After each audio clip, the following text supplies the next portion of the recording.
These are the stories topping the news. Habitat 30 breaks ground at Sadler's Park Housing Extension. Port charges to rise to pay for U.S. $200 million redevelopment. And Obama orders airstrikes in Syria for the first time. Good afternoon and welcome to ZIZ Midday Newscast for today, Thursday, 11th September 2014. I am JD Keynes.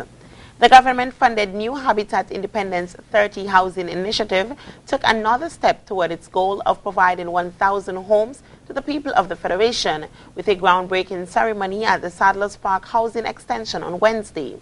According to General Manager of the National Housing Corporation, Judith Wallins, the acquisition of housing is a means of empowerment for citizens of the Federation. Housing is a very liberating thing in St. Kitts. It has the power it can empower a family, it gives new beginning, it represents new opportunities. For some it's a need. There are those who seek after housing as a choice. For the National Housing Corporation under the Ministry of Housing, it is our responsibility. So this is a mandate that we take very seriously. Today we come under the New Habitat Independence 30 program. And it is significant that we are here on the eve of independence. For just 1 year ago, this program was visualized by the Prime Minister in his independence address. It is expected that 24 houses will be built at the Sadler's Park Housing Extension. As it stands, Wednesday's groundbreaking is the fifth under the New Habitat Independence 30 housing initiative.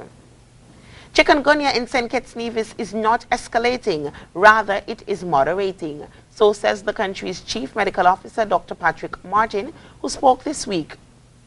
Martin said that the determination was made on Tuesday at a meeting of the Ministry of Health's Epidemiology Surveillance Team, EST. We are projecting a downward trend shortly, consistent with what's happening in neighboring countries. For example, my colleague in Dominica, Dr. David Johnson, Chief Medical Officer, reported earlier this week that they're seeing a downward trend. Now, they started having chikungunya before us. Yes. So if they're going down, we expect to be going down too, because we are in the OECS, we are all in the same neighborhood. Martin also reminded residents of St. Kitts and Nevis of the need to be on the lookout for containers and conditions that can serve as breeding ground for the Aedes aegypti mosquito. We've had a deluge of rain recently, and so I must use the opportunity to ask, beg, plead, and beseech people to look around their houses and yards and the neighboring lots where somebody may not be keeping their lot clean, for anything that could collect water. Anything, even a leaf of a banana tree, because the mosquito does not live in swamps. St. Kitts and Nevis's Chief Medical Officer, Dr. Patrick Martin. The National Commission for UNESCO is in a better position to highlight its projects and programs following the participation of one of its members, Maria Crawford, in a website development workshop held in Jamaica from September 2nd to 4th, 2014. The workshop, which was spearheaded by the Korean National Commission for UNESCO as part of UNESCO's Bridge Capacity Building Workshop, was jointly organized by the Jamaica National Commission. Secretary General of the largest National Commission for UNESCO, Mr. Don Seok, Minister of the Korean National Commission, told participants that only 1/3 of national commissions for UNESCO have websites, and as such, much of UNESCO's work had not received the recognition and awareness it deserves. Secretary General of the St. Kitts Nevis National Commission for UNESCO, Antonio Maynard, said his organization jumped at the offer for technical assistance when it was presented and was among 5 successful territories approved, having already begun the process of creating such a website locally. The launch date for the website will be released in the near future. We move now to news on the regional scene. The manager of Antigua Port Authority, Darwin Telemac, said tariffs and other charges would have to be increased at the port to fund a redevelopment expected to cost around US $200 million. However, they plan to cut out inefficiencies at the port. First, in order to avoid major increases in the cost of living. The port manager said that millions could be saved by addressing inefficiencies at the port. Telemac said the new services brought in by the redevelopment, such as a new cruise terminal, will also bring in revenue that will help ease the burden on the public. He stated that their plan is to start the project by early next year and complete it within 36 months, and that several bodies are interested in financing the project.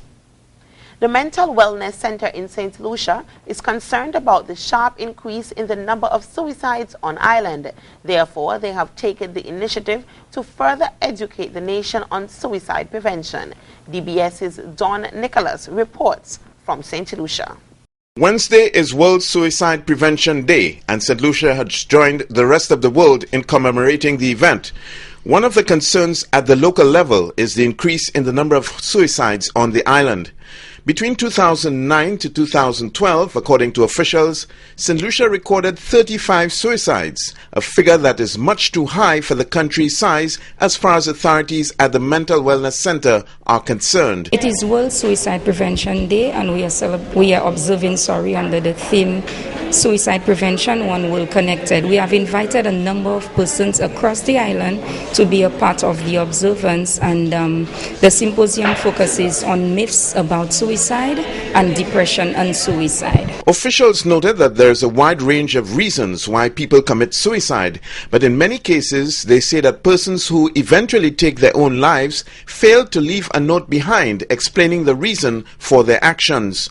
However, the Wellness Center wants to inform those who may be contemplating this course of action that help is available. More so, when persons commit suicide, while they are gone, they leave behind families, communities and friends, and the grief is almost like perpetual. So we want to come in that regard to assist persons as much as possible not to commit suicide. In response to the upsurge in suicides locally, the St. Lucia Catholic Church is planning to establish a suicide hotline. The hotline is expected to come on stream in the next few months once hotline volunteers are identified and trained.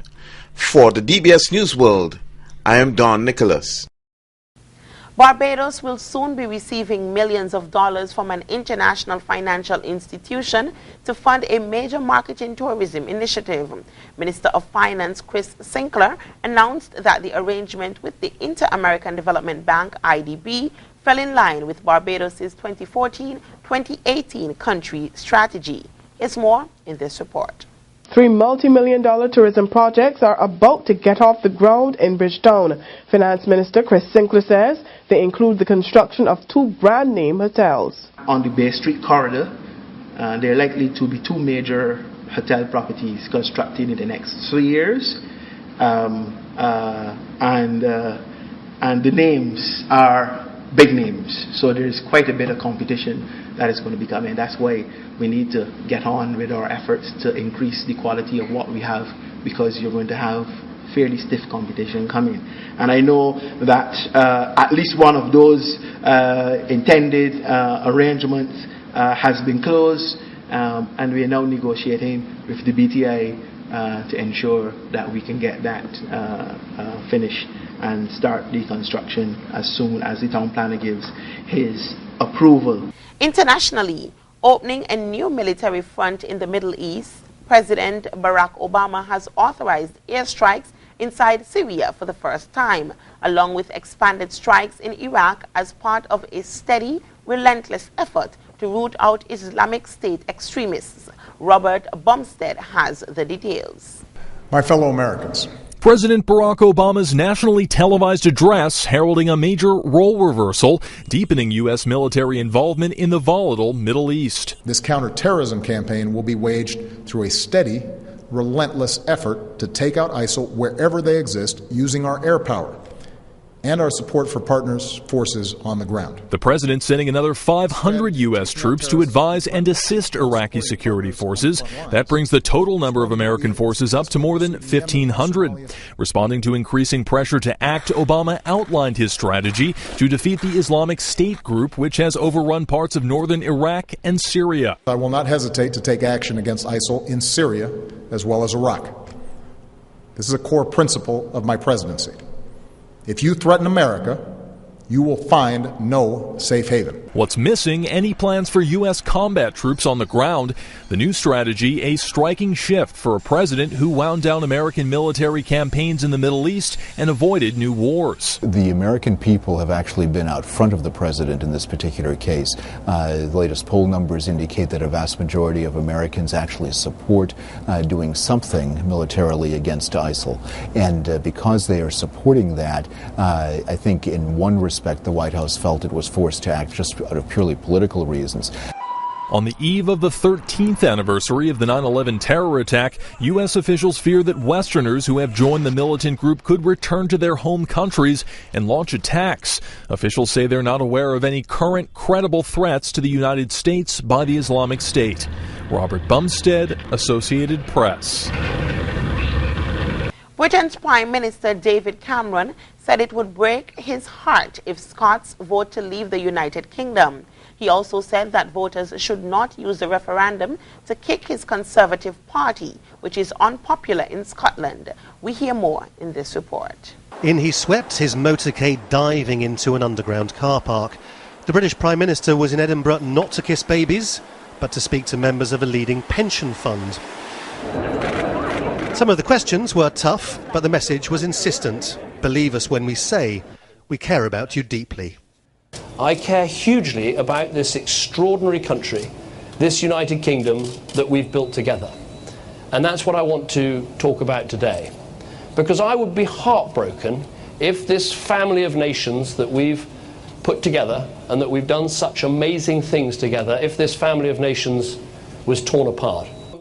All the same, it was stage managed, one set of pictures to be shared by all.